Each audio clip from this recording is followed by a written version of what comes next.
Salutations friends, welcome back to my channel. Today's video, I'm going to be answering some of your questions, going through some older comments, responding, talking about a few different things. So if you like these videos, I love doing these videos. Let's get into it. Now you might hear a whiny little kitty in the background. My cats love to scream every time I film. So if you hear a little kitty cat meowing, he's fine. He just wants to be in this room, but he's not allowed. So if you guys are, your first time turning into my channel, or if you are a newer subscriber or newer viewer, I've been doing, and I'm not the only one to do this is very common across the board through all YouTube reviewers, but I myself have finally started really being diligent at responding to comments. Now I try to respond to as many comments as possible. I give myself a set amount of time, a few times a week to answer comments. So that's why sometimes you'll see videos that don't have that many comments that I respond to, or a video has everything. But what I also like to do is to sit down and kind of discuss or chat with you guys about some comments or some themes in my videos, and just kind of share it with you and have like a discussion like you were here with me and we were kind of chatting about fragrance. And I've really enjoyed doing these videos. So I don't think that there's any sassy or spicy questions in the mix, but if one does come up, or I do go off on a tangent, if I talk about reviewers, if I talk about YouTube fragrance reviewers, like behind the scenes and stuff, just know I'm always only referencing myself, and I'm using me, myself, and I when it comes down to my experience. Just because I say something or I think a certain way doesn't mean that other reviewers out there feel the same way or have the same experience or expectations that I do. I'm always referencing myself and myself only. So if I say something stupid, and I normally do, please only get mad at me. All right, let's get into the questions. The first question that I saw, which was more of a theme, was on my 10 fragrances worth the price. And how I broke down this video is I had 5 fragrances that were affordable that I thought smelled like, and just smelled like, they could be worth more money. Sometimes it might only be $20 or $30 more, or it could be $100 or $200 more. And then I had expensive fragrances that I felt didn't smell like they were worth the price point. Now, just because I thought that those fragrances didn't smell like they were worth the price point doesn't mean that I don't like those fragrances. In fact, I'm pretty sure I liked every single one of them. They just didn't smell like they could command $200 to $300 to $400. Now, in that video, there was one fragrance that was the most polarizing, that had a lot of people saying they could agree that that fragrance was on the list, or they could disagree. And by a lot, I mean like 3 of you. So like not like a lot. But I do very much think that that fragrance is a perfect representation of a good fragrance that smells fantastic, but I don't particularly think is worth the price point. And that's Tom Ford Rose Prick. Now, the reason why that fragrance was on that list wasn't because it wasn't beautiful, it wasn't because it was a well-balanced rose, it was because that it didn't have a lot of the risks, it didn't have a lot of the unique, creative kind of input that, I don't know if that's the right word, but the creative inspiration that Tom Ford fragrances has. He really takes risks with a lot of his fragrances, and I find that some of the fragrances just smell not bad, because I really like them, but they don't smell like they're worth over $300 for 50 ml, personally. Now, specifically with Tom Ford, Rose Prick specifically has to do with the rose. And I always like shift around, like move my legs around if you guys see me move. What it has to do with how I compare rose fragrances. Now, rose, personally, and I've talked about this in several different videos, how much rose means to me, my favorite rose fragrances, more favorite rose fragrances. It's one of my favorite notes. It's also, I think, one of the most utilized notes in fragrance, aside from probably bergamot. But at the same time, you can do a lot with rose. It's so open to just play with and have fun. You can do a very standard rose scent, but just do it beautifully. You can do an oud, patchouli, oud combination with rose. I don't know why I'm having a problem talking tonight. Hi guys. You can definitely do masculine roses, feminine roses, avant-garde roses. I mean, rose can pretty much lend itself to anything. And I'm not just talking about rose. I'm talking about different distinct rose notes. The Bulgarian rose, the Turkish rose, the like Middle Eastern roses. There's so many different roses out there that you can utilize. So when I see a rose fragrance and it's just a rose fragrance, I always compare it to Bulgari Rose Essential, and I talked about it in that video. The reason why I compare it to that fragrance is that is one of my favorite rose fragrances ever. In fact, it's one of my favorite fragrances ever. And Bulgari fragrances, their designer fragrances, are like that beautiful middle point with designer scents. They're pricey, but they're not crazy pricey. They're an accessible luxury fragrance, not the unaccessible luxury fragrance for most people. And because Rose Essential, in my opinion, is one of the most beautifully, meticulously crafted rose scents, when you think of a rose perfume, you think of a feminine, whimsical, but very dignified rose perfume, I think of Bulgari Rose Essential. So I look at the quality of the rose in that scent and the quality that it was interpreted. And I look at the price point and I say, you've really got to be better all across the board as a rose fragrance to be worth more than what I would spend on if Rose Essential wasn't discontinued. It was about $100 for a bottle. It has to smell like it's better, or it has to have something unique and different. It has to be better across the board for, in my opinion, for a rose fragrance to be worth more than that. And there are ways that you can do that. You can do that by being unique and adventurous with it. You can do it by creating like a more, like a deeper, a richer, a truer rose scent. You can really go a variety of different ways when it comes down to rose fragrances. It's really easy to appease me with rose. It's one of those notes and fragrances where I generally like it all. But when we're looking at the price point of a rose fragrance, what I smell in Tom Ford Rose Prick is a beautiful, meticulously gorgeous rose fragrance. But the issue I have is Tom Ford can take risks with his fragrances. He's known for taking risks with his compositions. He's known for at least trying and attempting to push boundaries with their scents. So why did they play it safe with the turmeric? The turmeric I was really excited for because turmeric is this unique spice. It has this unique smell that smells cold and dirt-like. So you can add it to a lot of fragrances and it kind of mimics this kind of like earthy spiciness. And I feel like it would have added and grounded that rose more and had it be less of a just rose and more of a unique take on what a rose is, from like the dirt to the stem, then to this beautiful flower. And I just feel like they missed the mark and they just added turmeric in there to say, look, we have turmeric.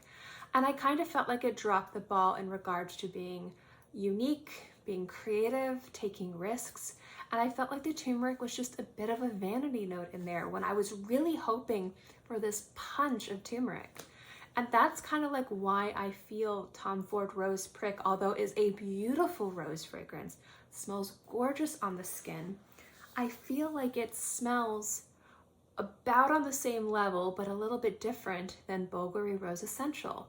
So then why would I spend an extra $235 on a bottle of perfume when all you had to do was just be a little bit more adventurous, a little bit more out of the box with a rose scent to kind of make it smell unique and different and special, which in my mind, that creativity, that artistic interpretation of rose could warrant spending more money. That's how I feel about it. It just smells like a beautiful rose scent, but something you could get much cheaper. And that's why I don't feel like it smells like it's $335, but it is a very beautiful and very successful scent. I do think it's fantastic. So I was interested to see a lot of people, again, not that many people, but a lot of people from my channel really gravitating to this one particular scent and having real feelings for that. And I love seeing that. I love seeing people having opinions that differ and voicing those opinions because I love that conversation. And that's kind of why I really wanted to talk about Rose Prick and talk about how I feel like it's a great scent. I think it's a beautiful scent. I enjoy wearing it. It's a gorgeous rose. But I kind of wish Tom Ford would stop playing it safe.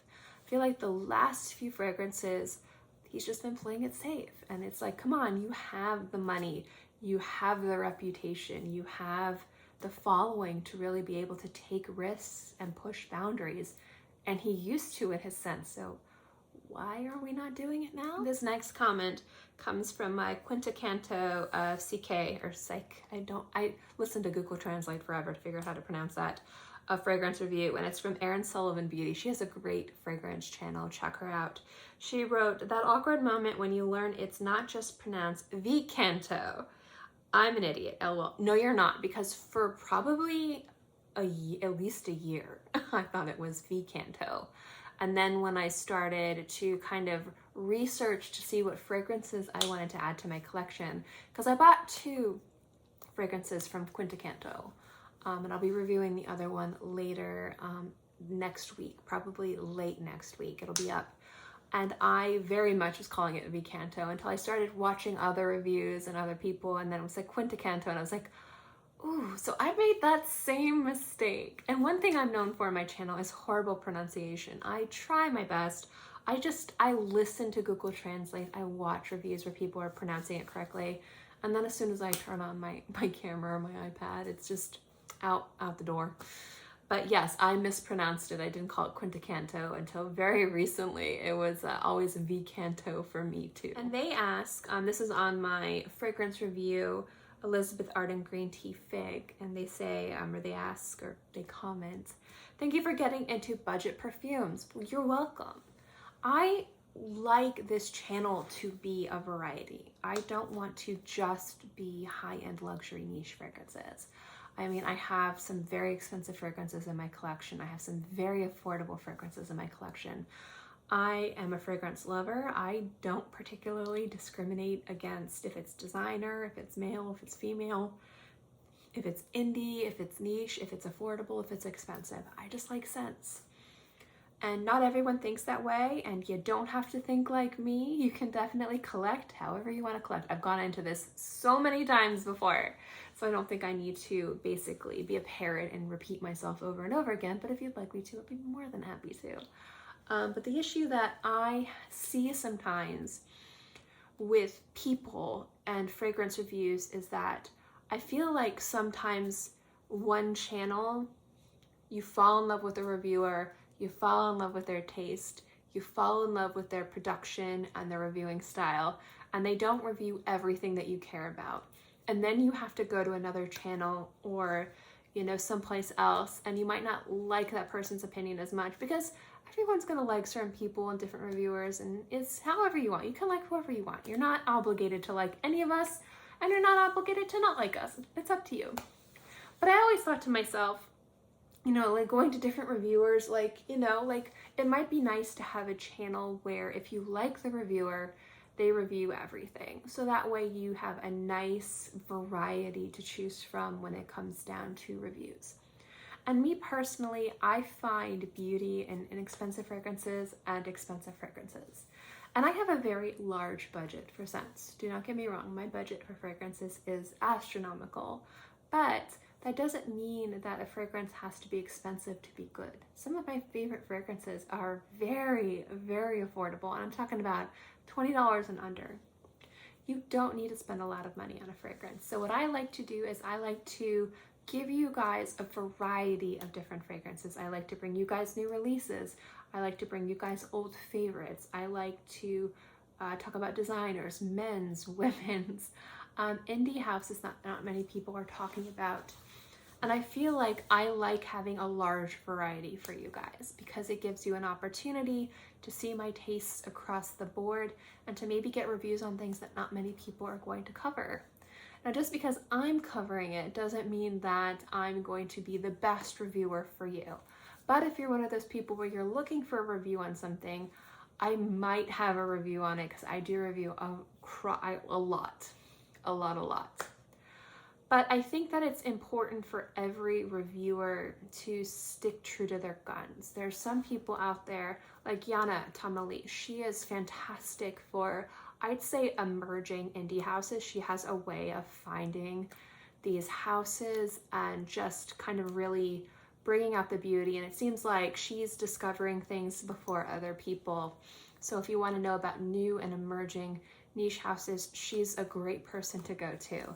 If you're looking for somebody that's going to talk about like old favorites, fragrances that have been a part of the community for a long time, if you want to see if they're still relevant, if you want to know how they stack up next to other fragrances, I think Redolessence is a great channel.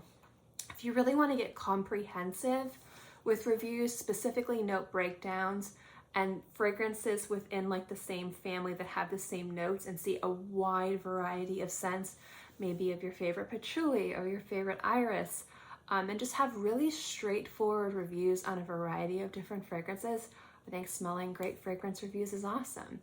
Everybody has their own unique way that they review and their own unique calling card within the community. And I think that the people that have those unique ways about them, they're going to go farther than a channel like mine. But what I want to do is to bring you guys a variety. I don't want people to come to my channel and think, I can't watch any of her stuff because she only reviews expensive fragrances. So yeah, so I want people to come to my channel and feel like they could find everything. That's pretty much what I want. So that's kind of like my channel, is I like bringing you guys everything, but I also like making sure that when I review fragrances that are super affordable, I'm not comparing them against fragrances that are super expensive. So I'm not going to compare a bottle of Demeter or Solo Notes Paris to a Xerjoff, an Amouage, a Clive Christian, but I will fault the expensive fragrances if they don't meet the expectations and can't surpass the quality or the performance of more affordable options. So I do tend to compare more critically expensive fragrances to affordable fragrances, because for that price point, why wouldn't you? But for affordable fragrances, I'm not going to compare it to like a $300 or $500 bottle of perfume. That's not fair and not a very good way to review those. I'm glad you guys enjoy seeing the variety of different price points and types of fragrances I bring on my channel. You guys seem to really appreciate that, and I very much appreciate that, so thank you. Anyway, thank you guys so much for watching this video. I know I only answered 3 questions, but I didn't want to make this video too long or too involved. This is kind of more of a fun video. I spent a lot of time talking about rose prick, so I figured we'll just end the video here. Thank you guys so much for watching this video. I hope you enjoyed it. If you guys have any follow-up questions or any additional questions for me, let me know in the comment section below. I'll make sure to check those out. Maybe I'll answer your question next time I do one of these videos. Thank you guys so much for watching. Thank you guys so much for your support. It's meant so much to me. I just really appreciate all the positivity and the amazing just energy you guys send my way every day. I super duper appreciate it. Anyway, don't forget to like and subscribe if you are not part of I don't know what I am. If you just like my videos and you like fragrance videos, definitely like and subscribe and hit the little bell so you can get notified when I have new videos up. And as always, guys, thank you so much for watching this video. I hope you enjoyed it, and I'll see you next time. Bye.